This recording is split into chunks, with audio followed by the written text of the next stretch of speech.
వాహ్, Jemimah, what an innings, what an unbelievable innings. నిజంగా ఒక భారత ఉమెన్స్ క్రికెట్ చరిత్రలో ఒక కొత్త శకం లిఖించారు. అంటే ఇది మామూలు గెలుపు కాదు.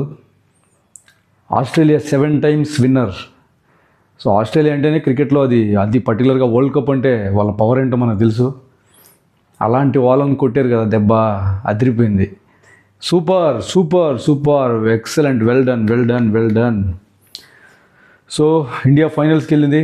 ఆల్రెడీ సౌత్ ఆఫ్రికా ఫైనల్స్లో వెయిట్ చేస్తుంది. బట్ చూద్దాం, సౌత్ ఆఫ్రికా కూడా ఈసారి అంత ఈజీగా లేదు. సౌత్ ఆఫ్రికా బాగా స్ట్రాంగ్గా ఉంది. బట్ ఇండియా కొంచెం అండర్ డాగ్గా స్టార్ట్ చేసిన, అంటే పర్ఫార్మెన్స్ కొంచెం లో ఉన్నా కూడా ఆస్ట్రేలియా మీద విన్తో చాలా కాన్ఫిడెన్స్ ఉంది. ఫైనల్కి వెళ్ళింది. ఐ బిలీవ్ చూపిస్తారు మన వాళ్ళు what they can do, what they are capable of అనేది.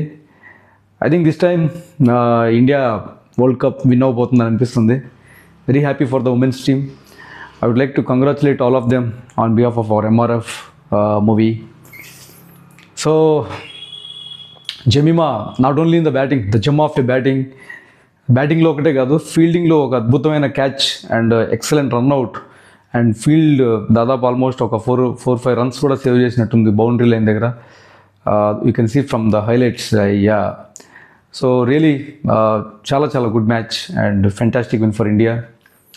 మన వాళ్ళు సత్తా చూపించారు. ఎస్,